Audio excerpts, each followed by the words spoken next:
Aku masih ingat hari itu dengan jelas. Hari di mana aku dan Dika, suamiku, mengikat janji suci di hadapan Tuhan dan keluarga. Pernikahan kami sederhana, tetapi penuh dengan cinta dan harapan. Aku merasa menjadi wanita paling beruntung di dunia karena memiliki Dika, seorang pria yang selama ini selalu setia mendukungku dalam suka maupun duka. Dika adalah sosok yang penyayang. Kami berkenalan di masa kuliah, dan hubungan kami berlanjut hingga ke jenjang yang lebih serius setelah 4 tahun bersama. Kehadirannya seperti angin segar di hidupku, dan aku percaya, dengan dia di sisiku, aku bisa menghadapi apapun. Namun, kebahagiaan itu tak sepenuhnya utuh tanpa kehadiran keluargaku. Aku memiliki seorang adik perempuan, Maya, yang sangat dekat denganku. Selisih usia kami hanya 2 tahun, membuat kami sering disebut kembar oleh orang-orang di sekitar. Maya adalah sosok yang ceria, penuh energi, dan selalu bisa mencairkan suasana. Dia adalah teman sekaligus sahabat terdekatku. Setelah menikah, aku sering mengundang Maya ke rumah kami. Aku ingin dia merasa bahwa dia selalu punya tempat, meskipun aku sudah memiliki keluarga kecilku sendiri. Awalnya, semuanya berjalan dengan sangat baik. Maya dan Dika pun tampak akrab. Bahkan terlalu akrab menurut beberapa teman yang pernah berkunjung. Maya dan Dika itu kayak adik dan kakak.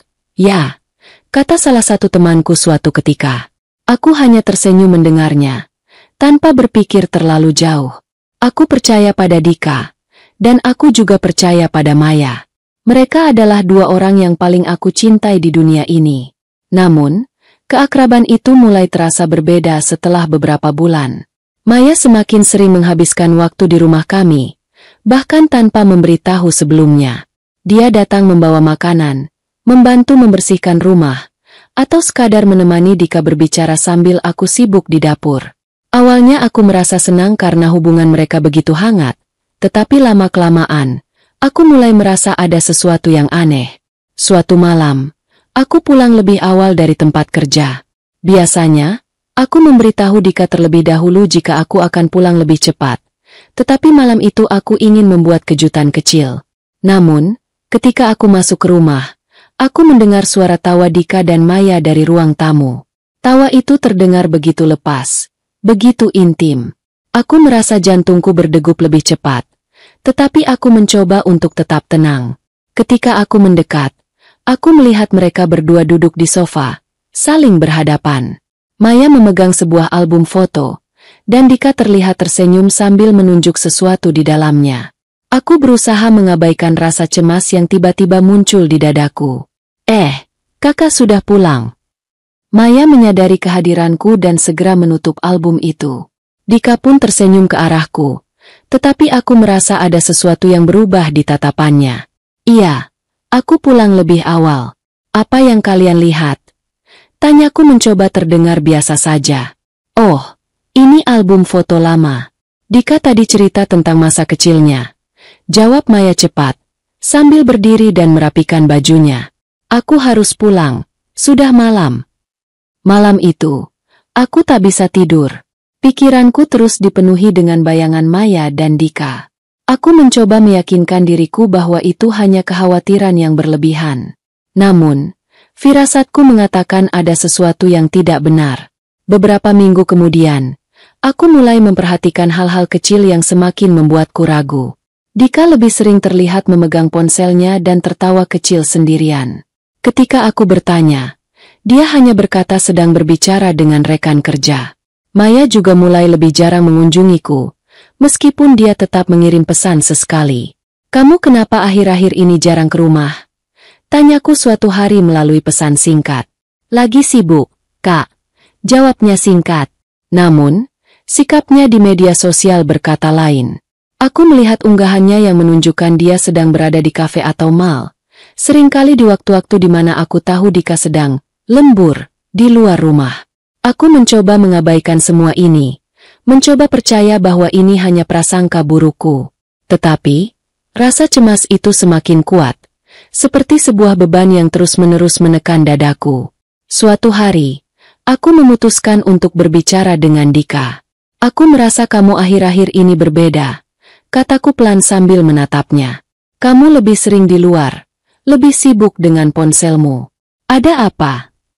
Dika tertawa kecil, mencoba mengabaikan nada serius dalam suaraku. Sayang, kamu terlalu banyak berpikir. Aku hanya sibuk dengan pekerjaan. Semua ini demi masa depan kita, kok. Namun, jawaban itu tidak memadamkan rasa curigaku. Aku memutuskan untuk mencari tahu sendiri, meskipun hatiku berdebar kencang membayangkan apa yang mungkin akan kutemukan. Aku mulai memperhatikan jadwal Dika dengan lebih teliti.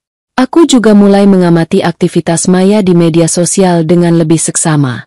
Aku merasa seperti orang asing di dalam pernikahanku sendiri, mencoba menghubungkan potongan-potongan puzzle yang rasanya tidak pernah pas. Hingga suatu sore, aku menemukan sesuatu yang membuat hatiku hancur. Aku sedang membersihkan kamar ketika ponsel Dika berbunyi. Dia meninggalkannya di atas meja, dan aku tak bisa menahan diri untuk melihat layar itu. Sebuah pesan masuk dari Maya. Aku rindu, tulisnya singkat. Tetapi itu cukup untuk membuatku merasa dunia di sekitarku runtuh. Aku duduk di tepi tempat tidur, memandangi pesan itu dengan tangan gemetar. Air mata mulai mengalir tanpa bisa kutahan. Bagaimana mungkin ini terjadi? Maya, adikku sendiri, orang yang paling aku percayai, ternyata menyimpan rahasia yang begitu menyakitkan. Malam itu, aku memutuskan untuk tidak mengatakan apa-apa. Aku butuh waktu untuk mencerna semuanya. Tetapi, aku tahu, hidupku tidak akan pernah sama lagi. Beberapa hari kemudian, aku mulai mengumpulkan keberanian untuk menyelidiki lebih jauh. Aku mencoba mencari pola dalam perilaku Dika dan Maya. Aku memutuskan untuk memeriksa ponsel Dika saat dia sedang tidur. Tangan gemetar ketika aku membuka aplikasi perpesanan. Dan apa yang aku temukan benar-benar menghancurkan hatiku. Ada puluhan pesan dari Maya. Beberapa di antaranya penuh dengan godaan, janji, dan kenangan akan waktu yang mereka habiskan bersama. Aku merasa napasku terhenti. Ini bukan lagi sekadar firasat. Ini adalah pengkhianatan yang nyata. Salah satu pesan yang paling menyakitkan berbunyi, "Aku ingin kita bisa lebih sering bersama tanpa harus sembunyi-sembunyi.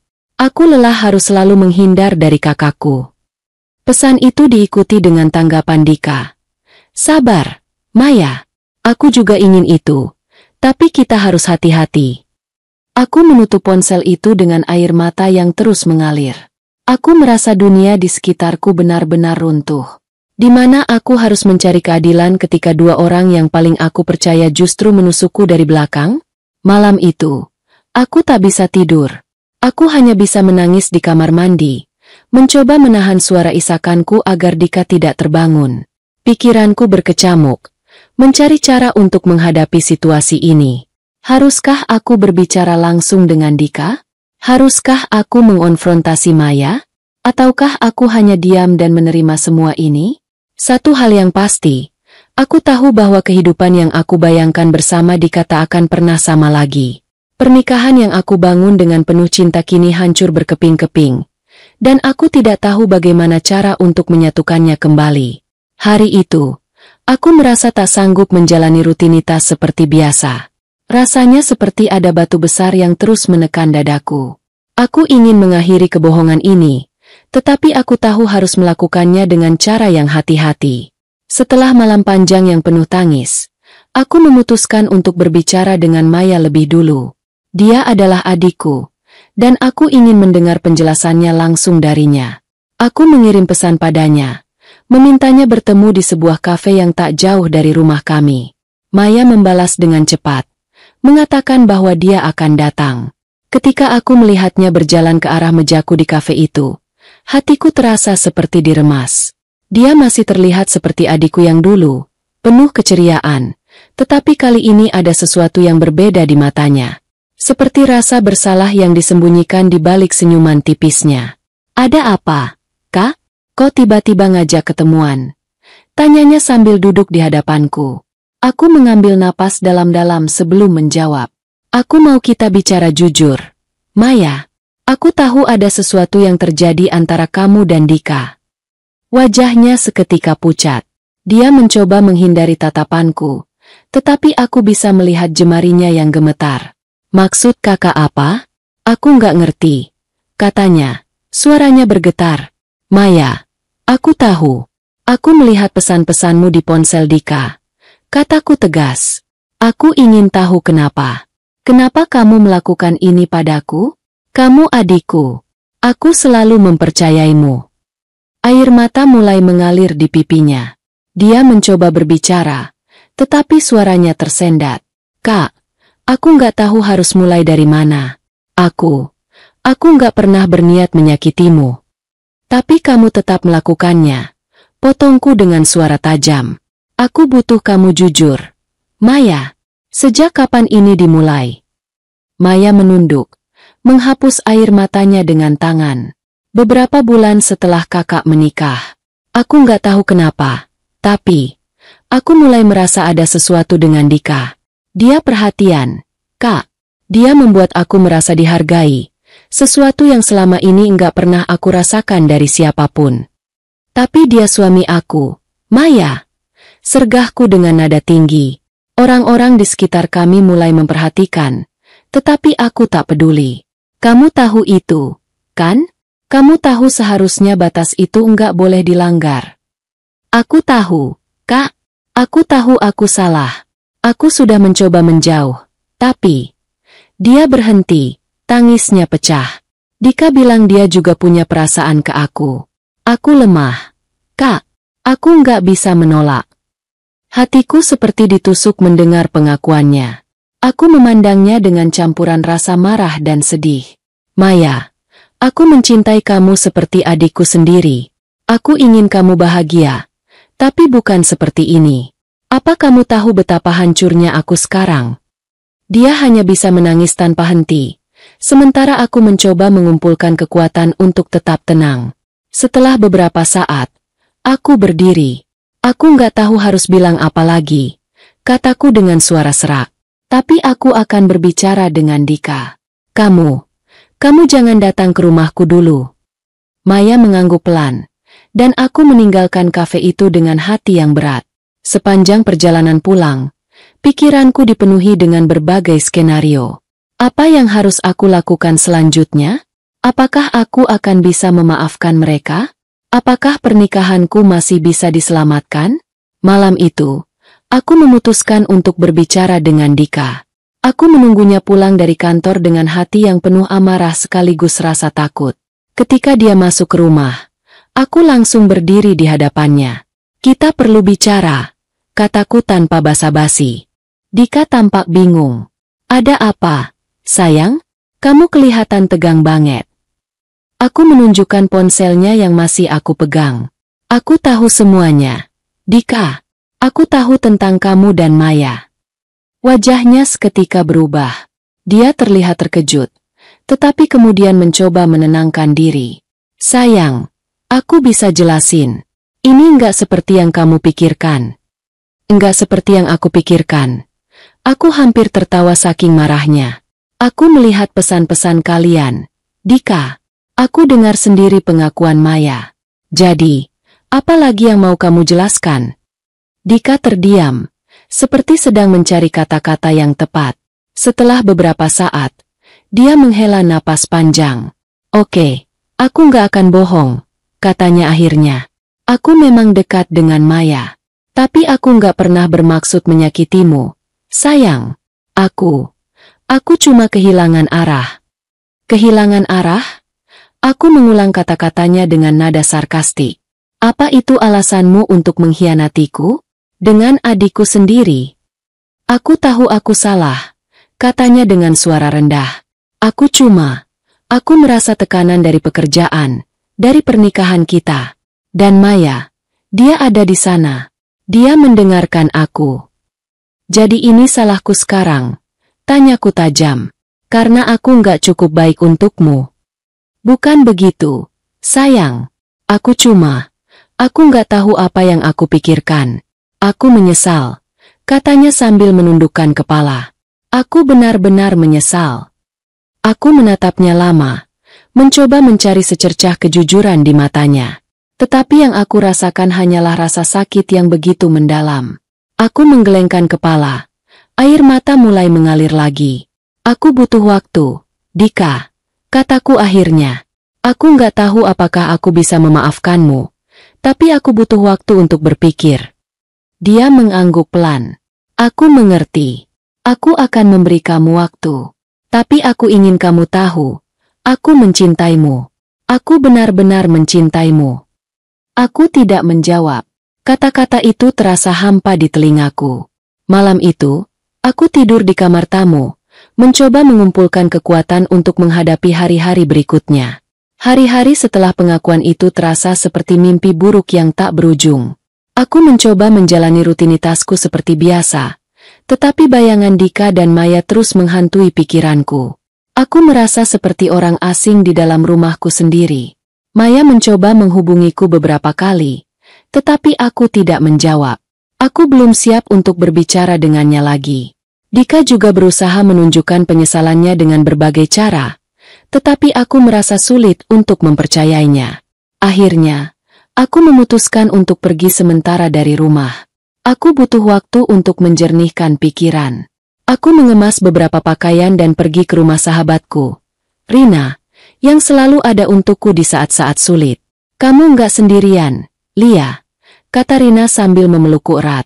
Apapun keputusanmu, aku akan mendukungmu. Kata-katanya memberiku sedikit kekuatan. Di rumahnya, aku mencoba merenungkan semua yang terjadi. Apakah pernikahanku masih layak untuk diperjuangkan? Apakah aku bisa memaafkan Dika dan Maya? Setelah beberapa hari, aku akhirnya memutuskan untuk berbicara dengan mereka berdua sekaligus. Aku ingin mendengar langsung dari mereka, tanpa ada interupsi atau alasan yang mengaburkan kenyataan. Aku mengatur pertemuan di rumah, memastikan suasana cukup kondusif untuk membicarakan semuanya secara mendalam. Ketika hari itu tiba, aku duduk di ruang tamu dengan hati yang berdebar. Maya datang lebih dulu. Wajahnya terlihat tegang dan penuh rasa bersalah. Tak lama setelah itu, Dika masuk, dan suasana ruangan langsung dipenuhi ketegangan. Mereka duduk saling berjauhan, seperti memahami beratnya situasi ini. Aku memulai pembicaraan dengan suara yang aku usahakan tetap tenang, meskipun hatiku masih dipenuhi kemarahan. Aku sudah mendengar pengakuan kalian masing-masing, tapi aku ingin kita bicara bersama. Aku ingin tahu kenapa ini terjadi, dari awal sampai sekarang. Dika menundukkan kepala, sementara Maya menggigit bibir, berusaha menahan tangis. Akhirnya, Dika memutuskan untuk berbicara lebih dulu. Lia, aku tahu aku sudah mengkhianati kepercayaanmu, katanya dengan suara lirih. Aku benar-benar menyesal. Aku tidak punya alasan yang cukup untuk membenarkan perbuatanku. Aku hanya merasa lelah dengan segala tekanan, dan Maya ada di sana, dia menjadi tempatku berkeluh kesah. Maya menambahkan dengan suara gemetar. Aku juga nggak bermaksud menyakitimu, Kak. Aku bodoh. Aku biarkan perasaan ini tumbuh, meskipun aku tahu itu salah. Aku menatap mereka bergantian, mencoba mencerna setiap kata yang mereka ucapkan. Kalian sadar betapa hancurnya aku sekarang? Kalian sadar betapa besar kepercayaan yang aku berikan kepada kalian berdua? Dan kalian menghancurkannya seperti ini? Mereka terdiam. Tak ada yang mampu membalas. Aku melanjutkan dengan suara yang mulai bergetar. Aku tidak tahu bagaimana caranya mempercayai kalian lagi. Kalian bukan hanya menyakiti aku, tetapi juga merusak hubungan keluarga kita.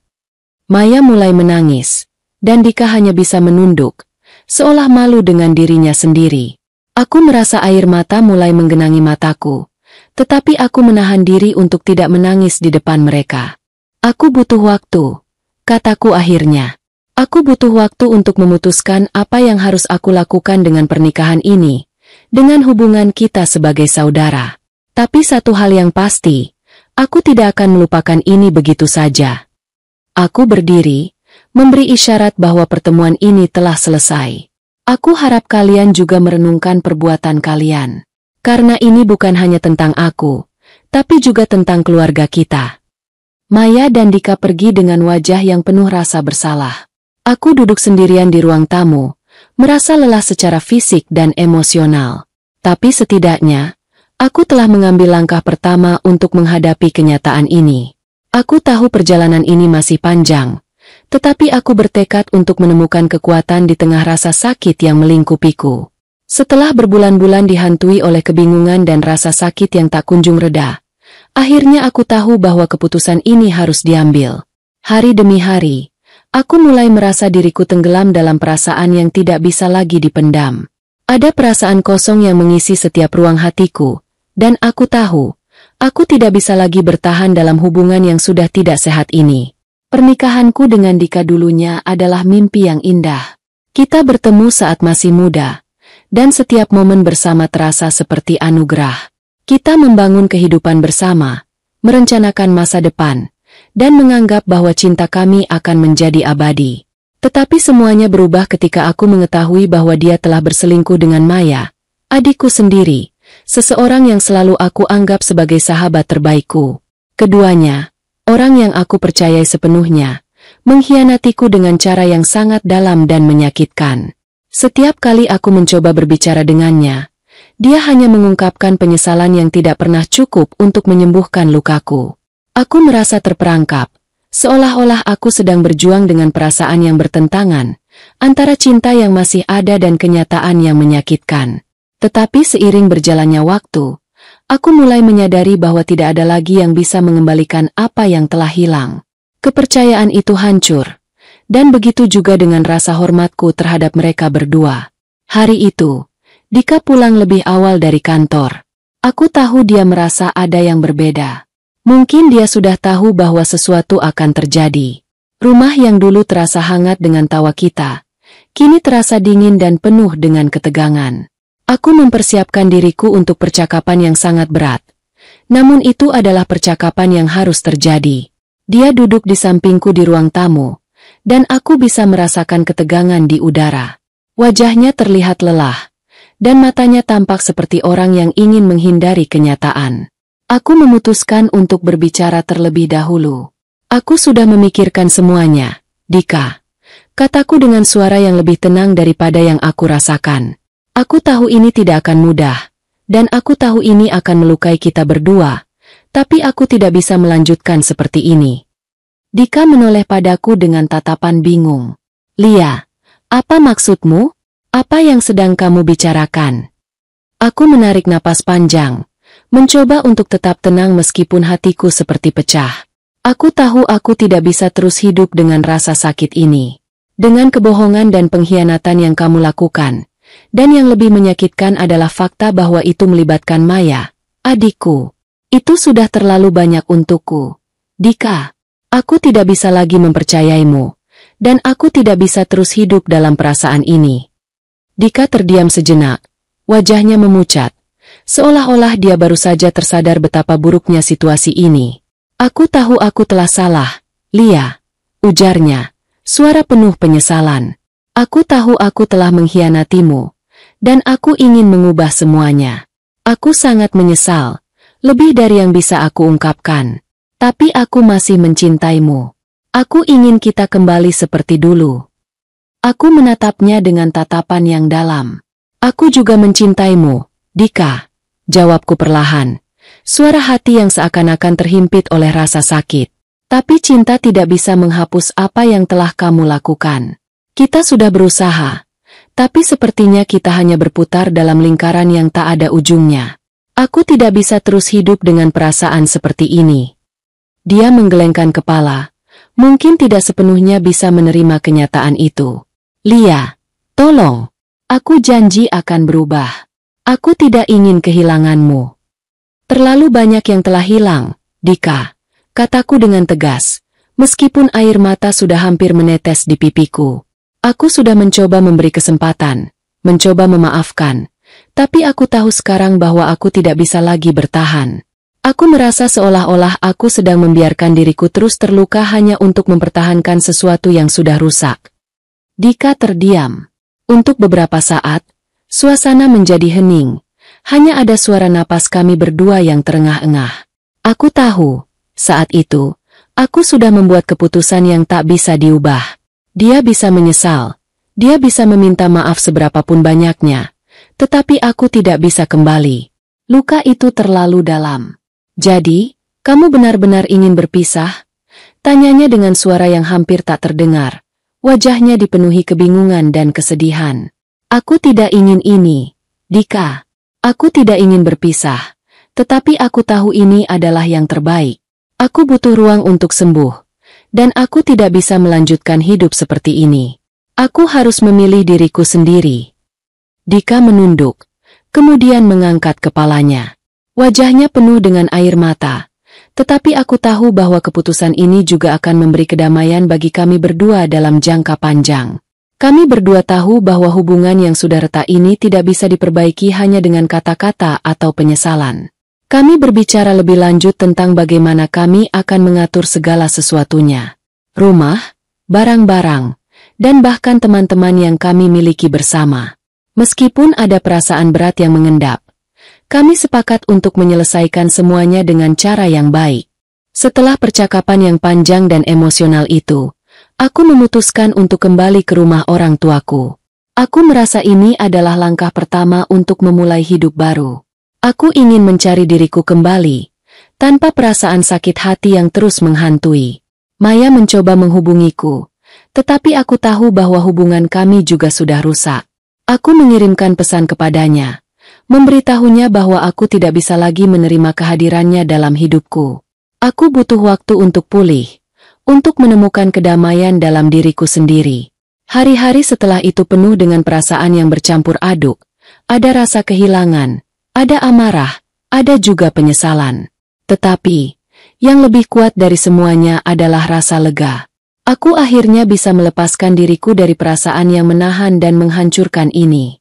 Aku tidak lagi merasa terperangkap dalam kebohongan dan rasa sakit. Aku tahu aku tidak bisa kembali ke masa lalu, tetapi aku juga tahu bahwa masa depan masih terbuka lebar untukku. Waktu berlalu, dan meskipun aku tidak pernah sepenuhnya melupakan apa yang terjadi, aku mulai belajar untuk memaafkan. Bukan hanya Dika dan Maya, tetapi juga diriku sendiri. Aku telah mencoba untuk bertahan terlalu lama dalam sebuah hubungan yang sudah tidak sehat. Dan aku akhirnya mengerti bahwa mencintai diri sendiri adalah langkah pertama untuk bisa mencintai orang lain dengan tulus. Aku mulai kembali menemukan kebahagiaan dalam hal-hal kecil, waktu bersama teman-teman, hobi yang sudah lama kutinggalkan, dan bahkan tawa keluarga yang kembali menghangatkan hatiku. Aku tahu jalan ke depan tidak akan mudah, tetapi aku siap. Dengan keberanian baru, aku melangkah ke depan, percaya bahwa hidup ini masih penuh dengan kemungkinan dan harapan. Meskipun perpisahan itu menyakitkan, aku tahu bahwa itu adalah langkah yang benar untuk menemukan kebahagiaan yang sejati. Dan aku yakin, suatu saat nanti, aku akan menemukan cinta yang tidak hanya membuatku bahagia, tetapi juga menghargai dan menghormati siapa aku sebenarnya. Terkadang, melepaskan adalah langkah terbaik meski terasa sangat sulit. Kepercayaan yang telah hancur dan luka yang tak kunjung sembuh hanya akan menghalangi kita untuk berkembang. Cinta pada diri sendiri adalah kunci untuk menemukan kedamaian dan kebahagiaan sejati. Jangan takut untuk memilih diri sendiri, karena terkadang, perpisahan bukanlah akhir, melainkan awal dari kehidupan yang lebih baik. Terima kasih sudah membaca cerita ini. Wajah tersenyum dengan mata bahagia jika kisah ini memberikan pelajaran atau inspirasi untuk Anda. Jangan lupa, hati berkilau like video ceritanya untuk mendukung lebih banyak konten inspiratif seperti ini. Tangan menulis 2 komen di bawah dan bagikan pendapat Anda. Apakah Anda pernah mengalami situasi serupa? Kami ingin mendengar cerita Anda. Bel subscribe untuk mengikuti cerita-cerita penuh makna dan pelajaran hidup lainnya. Mari kita belajar bersama dari setiap pengalaman hidup. Wajah tersenyum dengan mata bahagia kilauan.